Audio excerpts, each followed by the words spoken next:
সব শেষে একটু ঘি দিয়ে দেবো। নিরামিষ ডালটি আমার খুব প্রিয়, আশা করি আপনাদেরও ভালো লাগবে। এইভাবে রান্না করে অবশ্যই বানিয়ে খাবেন। পরের রেসিপি নিয়ে আবারও আসবো। টাটা। নিরামিষ ডাল তরকারি খুব তাড়াতাড়ি হয়ে যায়। ভেন্ডি, আলু, কাঁচা লঙ্কা, টমেটো নিয়েছি, আর নেব পনির, আর নিচ্ছি মুগের ডাল। 2-3 মিনিট নাড়াচাড়া করে ভেজে নেব। মুগের ডাল বেশি ভাজলে আবার সেদ্ধ হতে চায় না, তাই 2-3 মিনিট নাড়াচাড়া করে নেব। এবারে জল দিয়ে ধুয়ে নেব।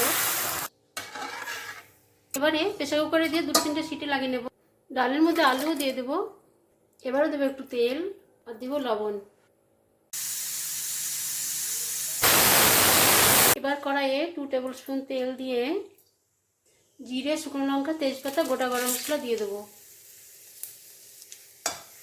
আর দেবো হিং, কাঁচা লঙ্কা, টমেটো দিয়ে ভেন্ডিগুলো দিয়ে দেবো হলুদ, স্বাদ মতো লবণ। 2 মিনিট নাড়াচাড়া করে নেব। ঢাকনা দিয়ে মিডিয়াম আঁচে 3 মিনিট রান্না করে নেব। পনির দিয়ে 2-3 মিনিট নাড়াচাড়া করে নেব। ভেন্ডি ও পনির ভাজা হয়ে গেছে, সেদ্ধ হয়ে গেছে। মিলিয়ে দেবো সেদ্ধ ডাল ও আলু। এবারে ভেজে রাখা মশলা দিয়ে 5 মিনিট মিডিয়াম আঁচে ফুটিয়ে নেব।